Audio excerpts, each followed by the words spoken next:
오늘은 누가복음 강의 82번째 시간으로 염려를 멈추고 그의 나라를 구하라, 이런 제목으로 함께 하나님 말씀 나누겠습니다. 어느 시인은 지금을 염려의 시대라고 그렇게 말했습니다. 수많은 사람들이 염려로 인해서 정신적으로 또 신체적으로 병에 시달린다고 말들 하고 있습니다. 저는 근래에 들어서 좀 됐습니다만 하나님에 대한 그 이해, 하나님이 우리를 이 땅에서 살게 하실 때 그 천국 가는 동안 그냥 거쳐가는 곳으로, 이 땅에서는 우리가 광야라고 얘기하니까 보통 이스라엘 백성들이 애굽에서 나와서 가나안 땅에 가기까지 광야의 삶, 광야하면 느낌이 좋지 않잖아요. 또 이런 생각을 해봐요.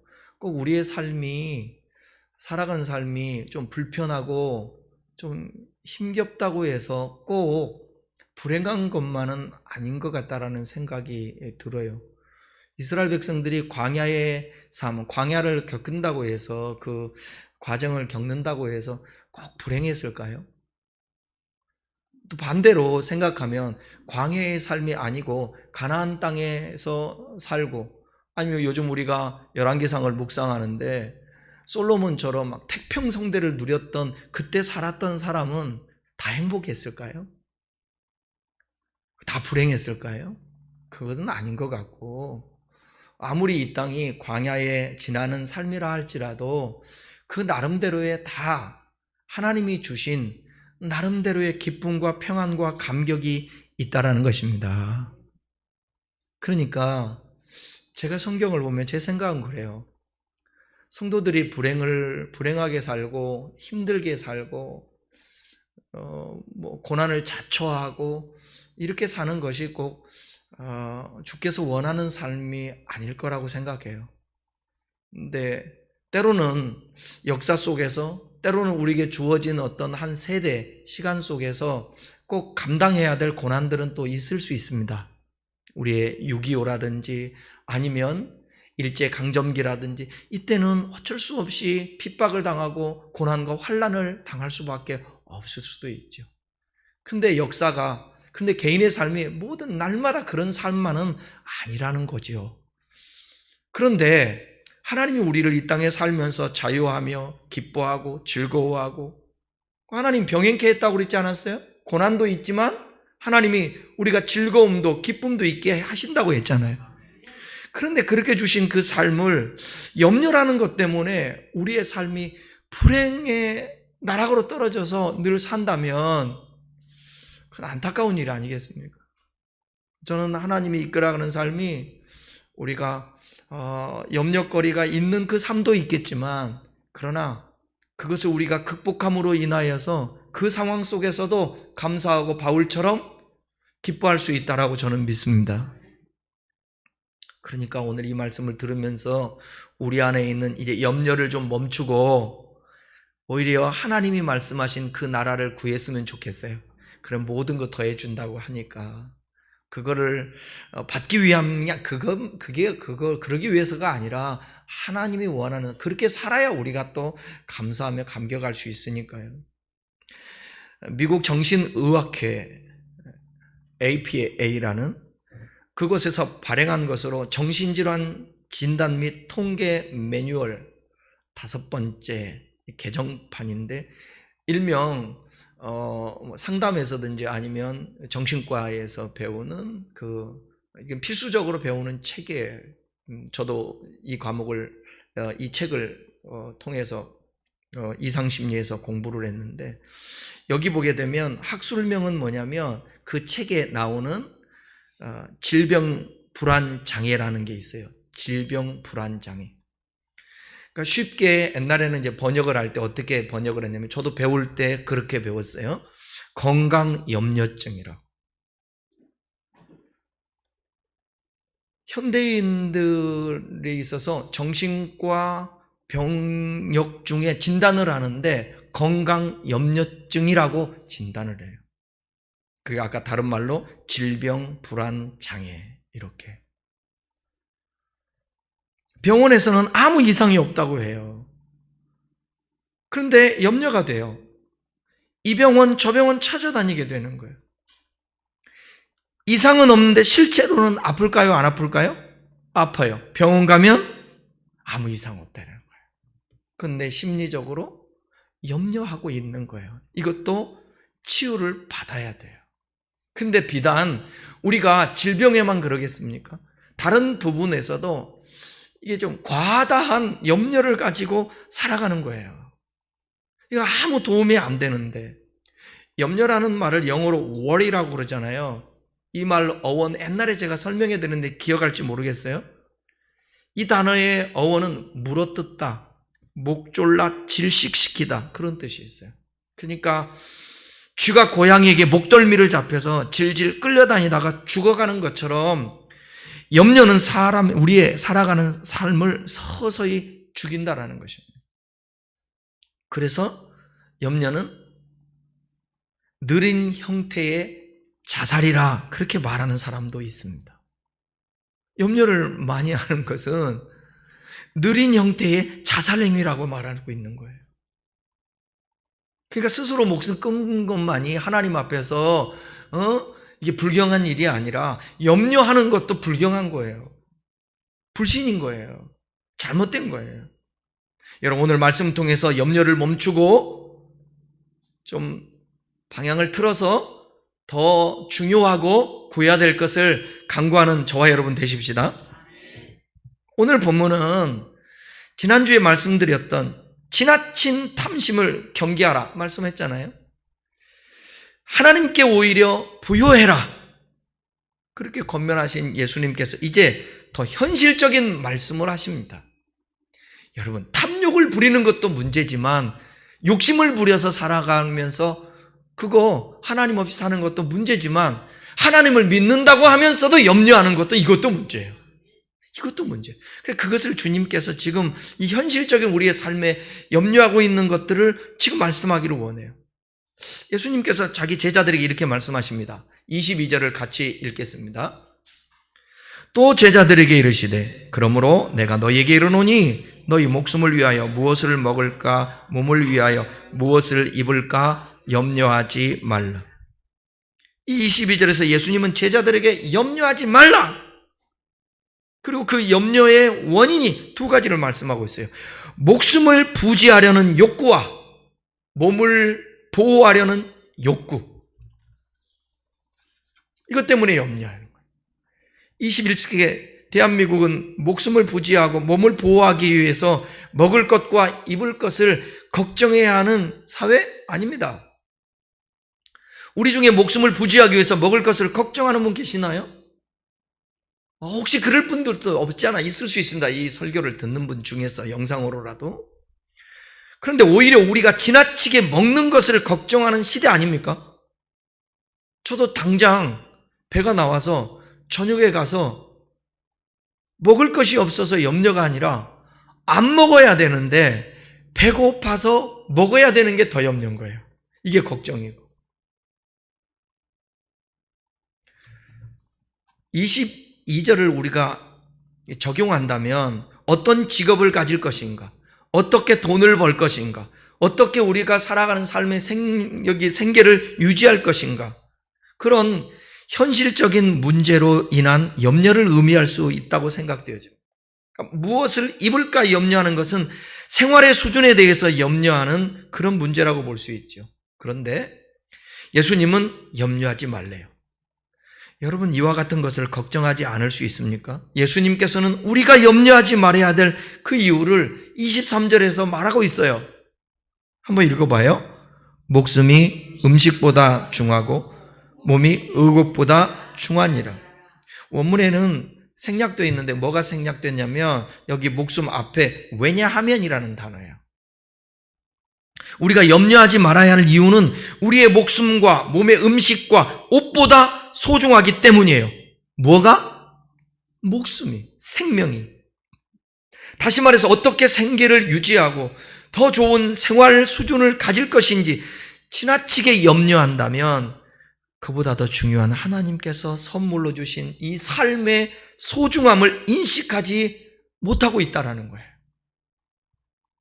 주기도문에서 오늘 우리에게 일용할 양식을 주옵시고, 이 가르쳐 주신 예수님은 그의 백성에게 필요한 것을 채워주십니다. 구하는 자에게. 우리가 그렇게 느끼지 못할 수도 있지만 적어도 제자로서 살아갈 충분한 삶의 필요를 채워준다고. 그리고 그 삶의 소중함에 대해서 부연 설명합니다. 본문에서. 그러니까 여러분, 뒤를 돌아보면 우리가 무엇을 먹을까 입을까 생활의 염려들을 했지만 뒤돌아보면 다 살아오지 않았습니까? 저는 늘 언제나 어렸을 때의 그 삶과 지금의 삶을 비교해 보면 너무 감사합니다. 여러분, 우리 어렸을 때 이게 나이가 들으니까 발음이 잘한데, 그 동그란 이거 포도를 뭐라 그러죠? 거봉은 한국말이란 샤인 머스켓. 그거 먹어보셨나요? 어렸을 때?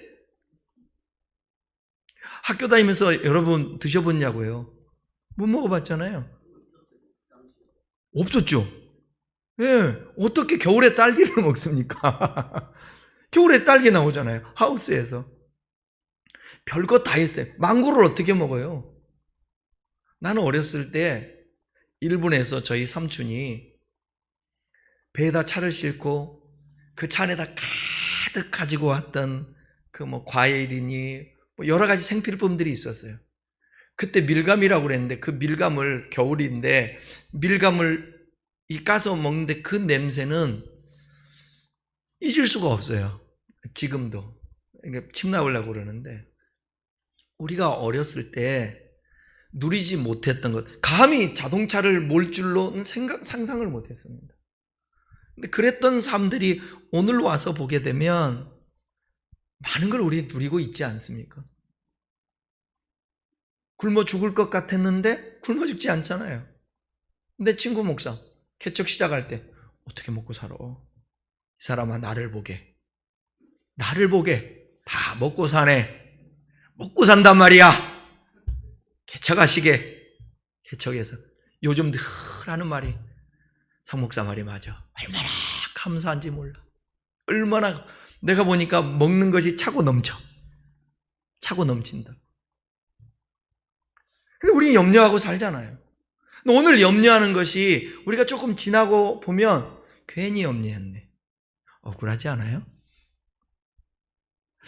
지난달에 그토록 염려했던 거 보면 오늘 생각해 보면 억울하지 않아요? 진짜 밤마다 없는 게 염려 아니에요? 너무 싫지 않아요? 그런데 왜 이렇게 계속 따라다녀요? 이별합시다. 이별하자고요. 이게 이별해야 돼. 근데 아무리 생각해도 염려는 도움이 1도 안 돼. 근데 우리는 염려해요.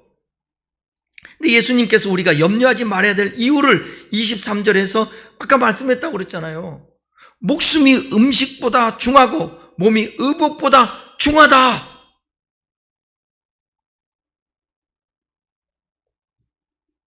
우리가 그렇게 느끼지 못할 수도 있지만 적어도 아까 얘기한 것처럼 제자로서 살아갈 충분한 삶의 필요를 주님께서 채워주셨어요. 그리고 그 삶의 소중함에 대해서 부연 설명합니다. 24절 같이 읽어요. 까마귀를 생각하고 심지도 아니하고 거두지도 아니하고 골방도 창고도 없으되 하나님이 기르시나니 너희는 새보다 얼마나 더 귀하냐. 우리 주님이 말씀할 때는 다 한 단어 안에 의미가 있어요. 우리가 지난주에 살펴봤던, 한번 보실래요? 12장 44절, 11장 11장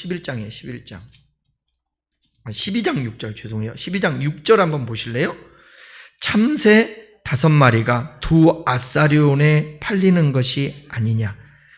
그러나 하나님 앞에는 그 하나도 잊어버리시는 바 되지 아니하리라. 여기 새 나오잖아요. 이 새보다 너희는 얼마나 귀하냐. 까마귀는요, 레위기 11장 15절에 보면 부정한 새예요. 시체를 먹는 짐승 중 하나이기 때문에, 그리고 이스라엘 근처 대부분의 나라에서 매우 부정적인 짐승으로 그렇게 생각했습니다, 이 까마귀는. 그런데 예수님은 그런 부정한 까마귀조차 하나님이 돌보신대요. 이보다 귀한 제자들을 당연히 돌보시겠죠. 그렇게 설득하는 거예요. 여러분 설득 당하셔야 돼요. 오늘 이 말씀 들으면서 여러분은 새보다 귀해. 아니 새가 아니라 미물보다도 더 여러분 귀한 거예요.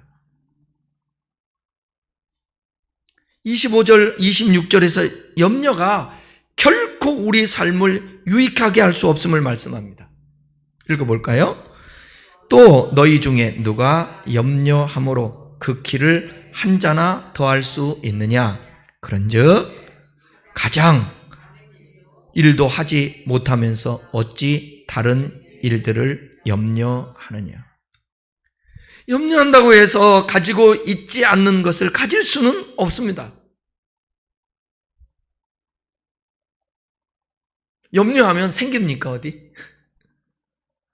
염려는 우리의 삶을 유익하게 할 수 없어요. 그렇지만 여기서 우리가 착각하지 말아야 하는 것은 예수님께서 말씀하신 염려와 지혜는 조금 다릅니다. 염려하지 말라는 것이지 생각 없이 살라는 거 아니에요? 게으르고 요행을 바라며 살라는 거 아니에요? 때로는 약간의 염려는 돌을 두들기는 것과 같이 사고 위험을 막을 수도 있고 그럴 수 있죠. 얼마든지 염려하는 것.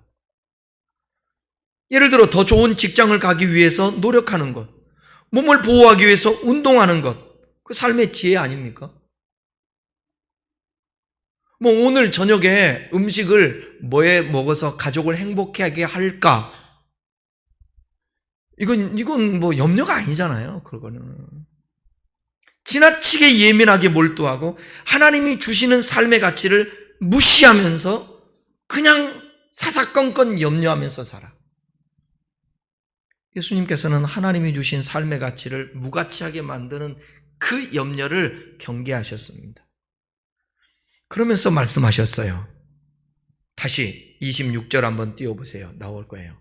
26절.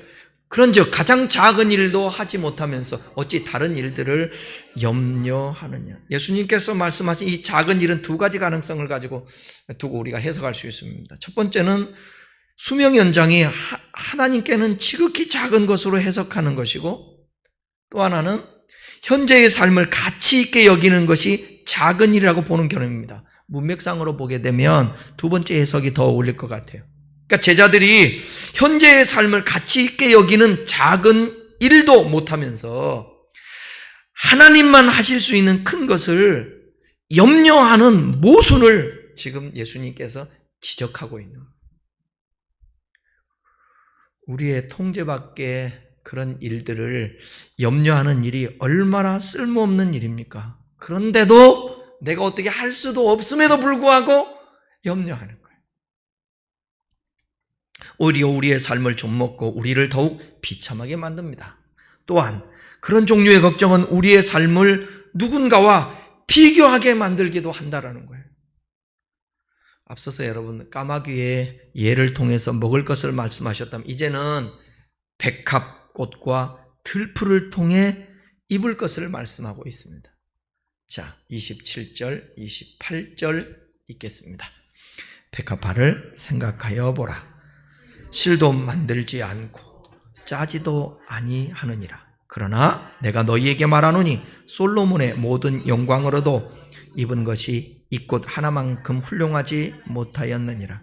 오늘 있다가 내일 아궁이에 던지는 들풀도 하나님이 이렇게 입히시거늘 하물며 너희일까 보냐. 믿음이 적은 자들아. 27절, 28절을 통해서 우리는 두 가지 측면을 주목할 필요가 있습니다. 첫 번째는 뭐냐면 사람이 만든 가장 가치 있는 것도 하나님이 만드신 창조의 가치를 뛰어넘을 수 없다는 거예요. 두 번째는 염려는 믿음이 없음을 드러내는 일이라는 거예요. 유대인들에게 있어서 솔로몬의 영광은요, 인간이 낼 수 있는 가장 영광스러운 모습을 뜻합니다. 그러나 길에서 쉽게 볼 수 있는 백합화 꽃이 솔로몬의 영광보다 더 귀하다고 말해요. 또한 들의 풀도 그와 같이 잎이신다고 말해요. 아궁이에 들어가는 그 들풀도 영광스러운 거예요. 왜 그럴까요, 여러분? 영광이라는 건 뭔 줄 아세요? 영광은 그냥 하나님 높임 받으십시오, 찬양 받으십시오, 그게 아니라 하나님이 나를 창조하신 목적대로 잘 하나님을 경외하고 신뢰하면서 주어진 삶을 살아내는 거예요. 하나님이 나의 삶의 전부고 나의 인도자고 그걸 믿고 주님이 이 훈련하지 않으면 여러분 다가오는 우리는 어쨌든 나이 먹으면 병들잖아요. 죽음이 다가오잖아요. 그걸 수용할 수가 없어요. 하나님의 영광이라는 것은 모든 것을 주님의 목적대로 창조의 질서 안에서 내 삶을 수용하고 받아들이는 거예요. 여러분, 한 달란트 가진 자가 몇 달란트를 남겨야 하나님께 영광이 될까요? 에? 한 달란트예요. 5달란트 가진 자가 몇 달란트를 남겨야 하나님께 영광일까요? 10달란트 아닐까요? 5이에요? 우리나라 말에 분수를 하려는 말이 있죠. 분수를 모르면 어떤 일이 벌어진다고 그래요? 옛말에 너 분수 모르면 그 뭐라고 그래요? 가랭이가 찢어진다. 분수를 모르면. 그런 거예요. 하나님은 우리에게 절대로 1달란트 주고 3달란트 남기라고 안 해요. 1달란트가 3달란트를 남기려면 어떻게 해야 3달란트 남길 수 있을까요? 불법, 탈법, 쉬라 그럴 때 안 쉬고, 안식일 지키라는데 안식일 안 지켜야 돼. 남에게 베풀려고 그럴 때 못 베풀고 쌓아놔야 돼. 그래야 3달란트 남기고 5. 그러니까 하나님께 영광이 안 돼. 하나님께 영광은 뭐냐면 장애인으로 너는 태어났다. 불평할 거리가 그럼 장애로 절름발이로 평생을 사는 거예요. 여러분, 허재가 최고의 우리의 농구 대통령이라고 그러잖아요. 그죠? 허재. 그의 아들이 둘 다 농구 선수들 아닙니까? 허웅하고 또 누구 있던데? 허웅하고 또 누구예요? 허훈.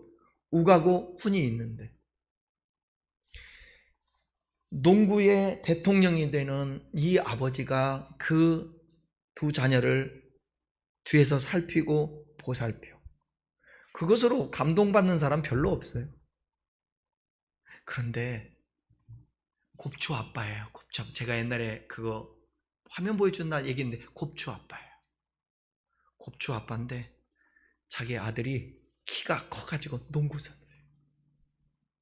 그 아들 경기하는 곳곳마다 쫓아다니면서 응원을 하고. 그런데 자기 고향에 이 다리를 건너가는데 그 장면이 아버지하고 그 아들하고 손을 잡고 걸어가는데 딱 배의 차이가 나는 것 같아. 자기 아버지를 업고 가고 손을 잡고 가는 이 모습이 영광스럽지 않나요? 자기 아버지가 창피하지 않대. 부끄럽지가 않대. 이게 영광인 거예요. 이 모습이.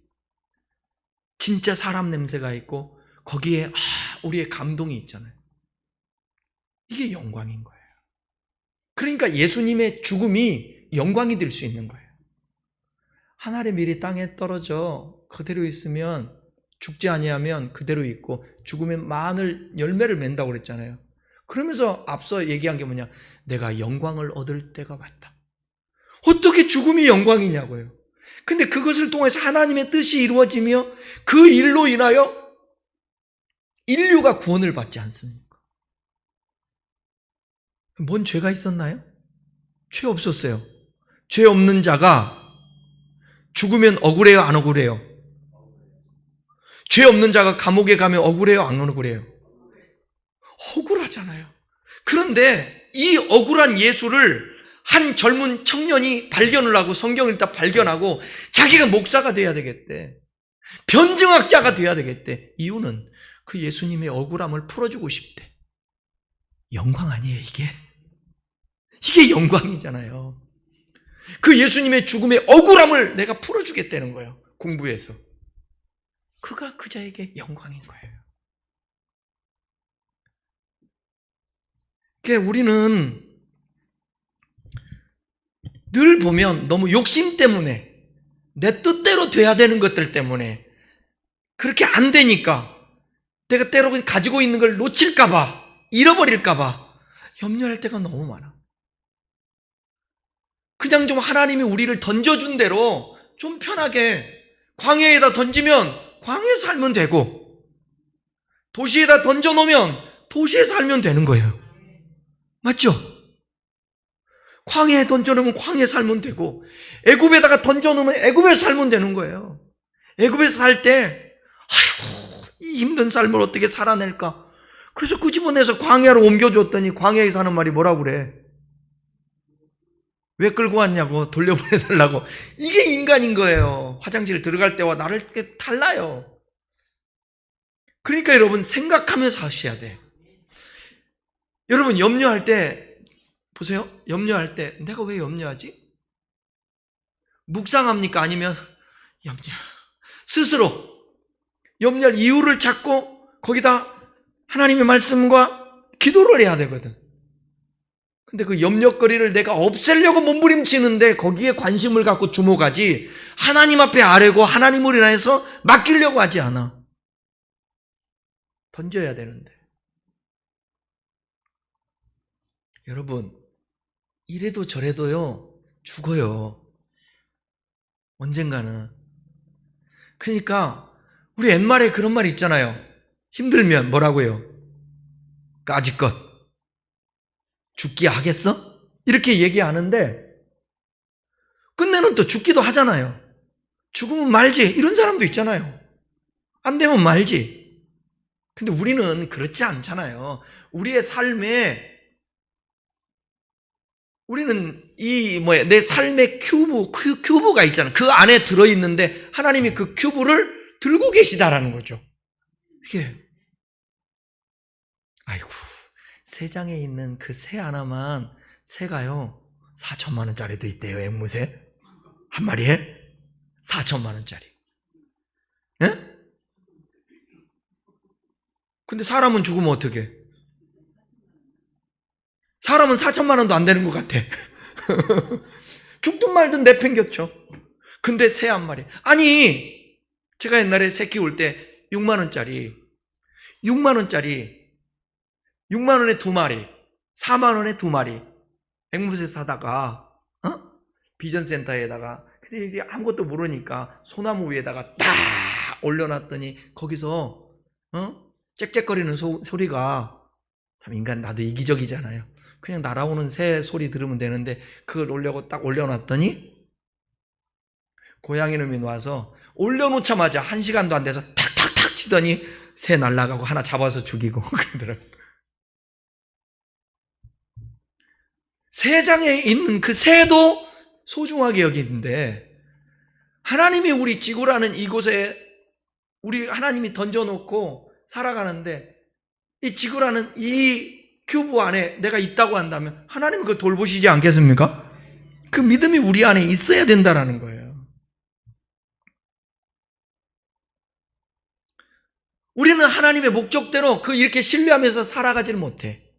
그런데 여러분 들에 있는 백합화를 보세요. 바람 불면 흩날려요. 그러다가 때가 되면 잎이 오므라들어요. 색이 변해요. 꽃이 떨어져요. 또 씨를 내요. 거기서 또 자라요. 또 피어요. 하나님의 질서와 섭리 속에 그냥 백합화는 살아나가는. 그러다가 밥을 해 먹는데 나무가 귀하잖아요. 이스라엘 나라는. 그러니까 들에 있는 풀 베다가 거기에 꽃도 있으면 베다가 불 속에다 집어넣어요. 그럼 집어넣으면 타버리죠. 없어져요. 근데 누구가 혜택 보는 거예요? 인간이 그걸로 밥 해 먹잖아요. 그 목적대로 쓰임 받는 거예요. 이게 하나님의 영광이에요. 근데 솔로몬 우리 지금 묵상하고 있잖아요. 열왕상. 성경에 나오는 왕이 하지 말라는 것은 다 해요. 여자 많이 두지 말라, 돈 사랑하지 말라, 다 해요. 술 좋아하지 말라, 다 해요. 그게 세상에서는 지혜가 특출나서 먼 곳에서부터 시바에서도 와서 여왕이 와서 지혜를 배워가는데 그런 지혜로운 사람의 명성이 있으면 뭐 할 거예요? 그 영광이 하나님의 뜻에서 빗나가 버리면 아무 소용없다는 거예요. 우리가 믿음 없이 염려한다면 똑같은 거예요. 하나님이 만드신 피조물은 인간이 만들어낸 어떤 것보다 가치가 있습니다. 그럼에도 불구하고 연약한 우리는 그런 점을 보지 못하고 우리가 가진 것들로 우리의 가치를 평가합니다. 예수님은 그런 모순을 지적하고 계시네요. 동시에 예수님은 하나님이 주신 삶의 가치를 인정하지 못하고 염려에 사로잡히는 상태를 믿음 없는 상태다 이렇게 말하고 있어요. 믿음이 적은 자들아. 29절 30절 한번 읽어보십시다. 너희는 무엇을 먹을까 무엇을 마실까 하여 구하지 말며 근심하지도 말라. 이 모든 것은 세상 백성들이 구하는 것이라. 너희 아버지께서는 이런 것이 너희에게 있어야 할 것을 아시느니라. 여기 29절의 핵심 단어가 염려하지 말라. 30절에서도 여기 왜냐함이 생략되었어요. 왜냐하면 이 모든 것은 이렇게 나오거든요. 우리가 염려하지 말아야 하는 이유가 뭐냐? 재물과 썩어질 것을 더 누리기 위해 염려하는 것은 하나님을 모르는 사람의 태도이기 때문에 그렇습니다. 예수님의 말씀에 의하면 하나님은 이미 우리가 무엇이 필요한지 다 아시고 이 땅에서 하나님이 주신 소중한 가치를 누리며 살아갈 수 있는 충분한 것들을 준비하고 계시다라는 거예요. 만약 우리가 원하는 것을 주시지 않으신다면 그것들이 하나님이 원하시는 삶을 방해할 수 있기 때문에 하나님이 주시지 않은 거라는 거예요. 여러분 이번 주일날도 아마 그런 설교 들을 텐데 다 줬다고 해서 다 감사하고 축복이라고 보면 안 돼요. 그것이 독일 수가 있습니다. 솔로몬에게는 오히려 독이잖아요. 지금 보면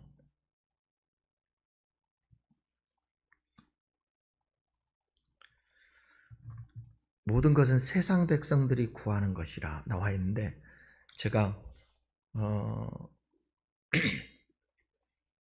그 이방인의 염려라는 책을 썼던 이름이 갑자기 생각이 안 나냐?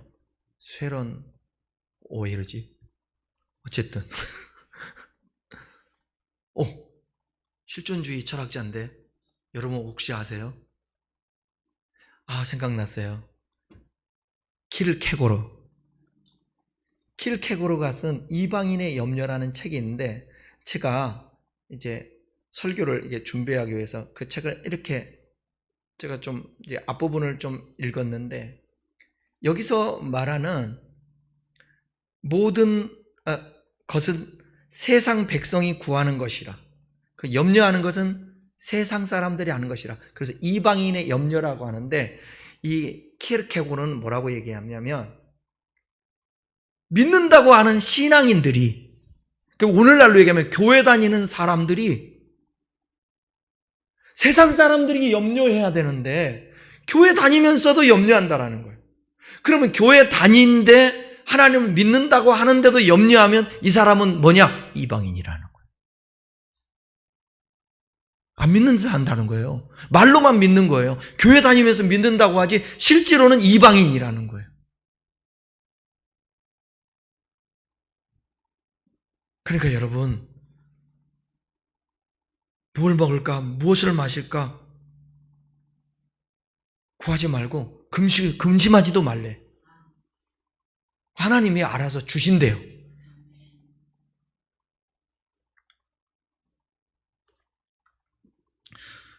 그러면서 뭐라고 말씀하냐? 이제는 염려를 멈추고 우리는 대신 다른 것이 무언가를 주님께서 하라고 말씀하는데 31절, 32절 함께 읽겠습니다.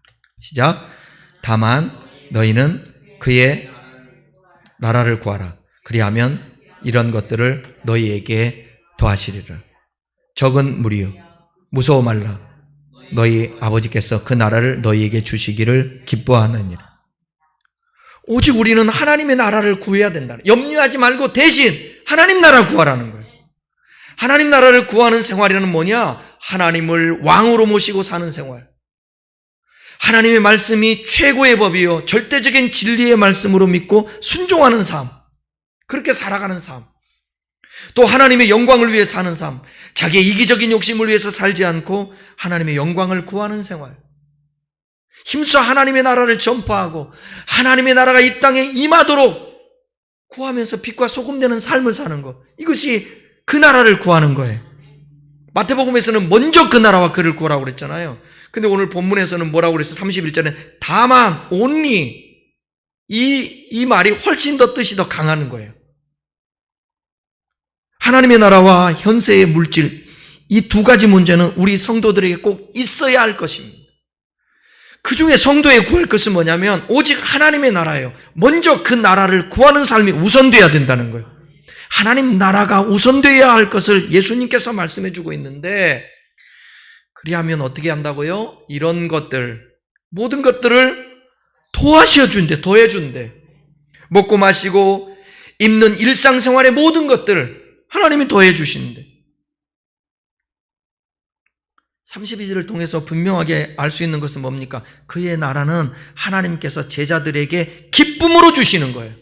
기쁨으로 주신다고. 주시기를 원하는 기쁨으로. 동시에 32절에서 무서워하지 말라 말씀. 왜?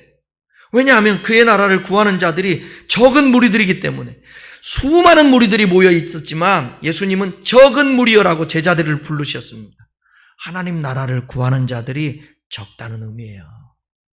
천국 가는 게 많지 않다고 그러죠? 하나님 나라 구하는 사람이 많지 않아요.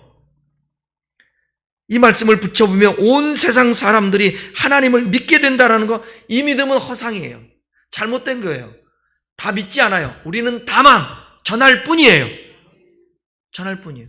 심지어 노아의 때는 그 가족밖에 없잖아요. 구원받은 자가. 그래서 예수님은 분명하고 단호하게 말씀했습니다. 적은 무리요.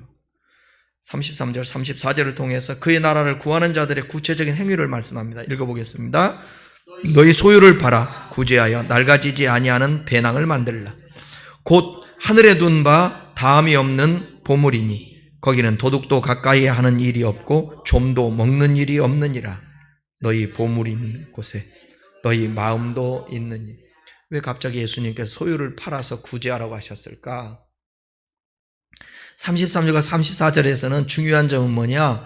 우리가 그토록 중요하게 여기는 소유를 팔아서 더 가치 있는 일에 쓰는 것입니다.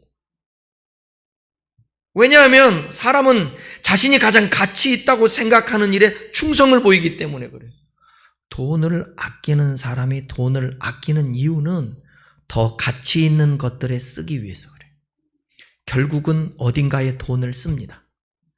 그것이 그 사람이 가장 가치 있게 여기는 것입니다. 돈이 생기면 어디에 쓰느냐에 따라 그 사람이 추구하는 것이 무엇인지를 알 수가 있죠.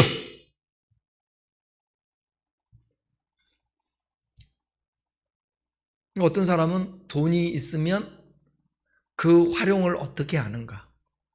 자기 배만 위해서, 자기만을 위해서 쓰는가? 아니면 하나님 나라와 영광을 위해서 쓰는가? 가치에 의해서 돈을 쓰게 되어 있다는 거죠. 33절에서 구제한 결과로 받게 되는 것이 뭐냐? 하늘에 둔 바 다함이 없는 보물이다. 구제하면, 나누면 하늘의 보물을 쌓아두어야 하늘의 마음이 있다라는 거예요. 성도는 하늘의 마음을 두고 살아야 합니다. 여기서 하늘은 당연히 하나님이시죠. 마음을 하늘에 두고 사는 것이야말로 하나님을 제대로 섬기는 거예요. 그래서 33절, 34절은 하나님을 위해 자신의 소유를 사용하는 이 사람이 31절, 32절에서 말하는 그 나라를 소유한 사람의 증거라는 거예요. 하나님 나라가 임하고 하나님 나라를 구해서 하나님 나라를 소유한 사람은 당연히 자기 소유를 가치 있게 쓴다라는 것입니다. 지금 경제적으로 다들 어렵잖아요. 그죠? 되게 어려워요. 정말 어려워요. 오히려 어쩌면 말도 못하고 언제예요? 코로나 때보다 더 어려운 거. 코로나 때는 돈들 막 줘서 소상공인들 가서 밥이라도 먹으라고 그랬는데 요즘 그것도 안 되고 지금 중소기업하고 소상공인들 지금 죽으려고 그럽니다. 너무너무 힘들어요.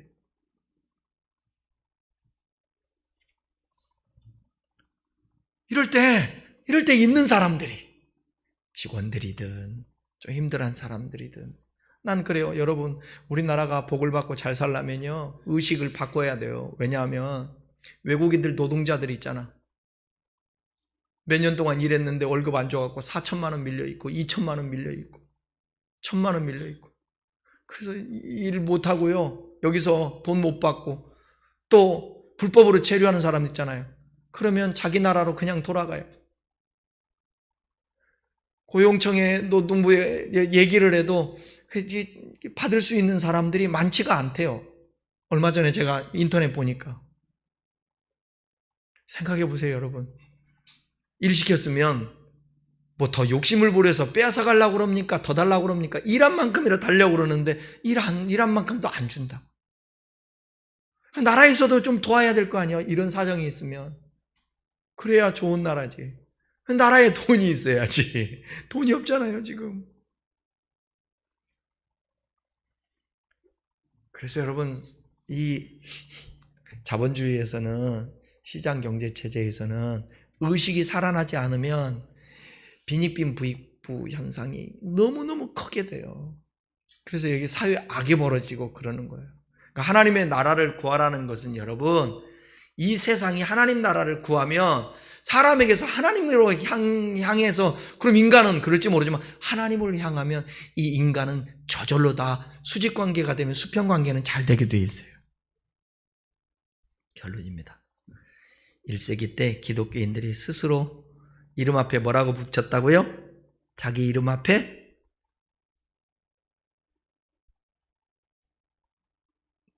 난 모르는 게 너무 좋아. 내가 가르쳐 줄 수 있으니까. 힌트 드릴까? 앞에 티테디오스 성종성. 저번에 따라 했잖아요. 예배 때 한 사람씩. 그죠? 또 기억하세요. 이 티테디오스 이름 앞에 그 뜻들은 염려하지 않는 그리스도인, 염려에서 해방된 사람, 그런 뜻이 있어요. 우리의 상식으로 생각해 보면 더 많은 염려가 있어야 되는 사람들이 그 초대교회 사람들 아니에요, 1세기? 그런데 그들을 너무 힘드니까 그렇게 안 하려고 이름을 붙여 앞에다가 티테디오스 아무개, 나는 염려에서 해방된 사람이야. 여러분 염려 많이 하면 계속해서 그래, 티테디오스를 외치세요. 그 비결이 어디에 있습니까? 무엇이 그들을 그렇게 만들었을까요? 하나님을 신뢰하고 믿었기 때문에 그렇습니다. 우리가 일상생활에 필요한 것보다 하나님 나라가 더 중요하다는 인식을 가치로 삼을 때 염려거리는 멈추게 되어 있습니다. 사랑하는 우리 큰나무 교우 여러분, 염려를 멈추고 그 나라를 한번 구합시다. 그러면 하나님이 염려하는 것들을 해결해 주실 줄 믿습니다. 주님을 우리 신뢰하면서 염려 더 이상 하지 마시고 그 나라 구하십시다.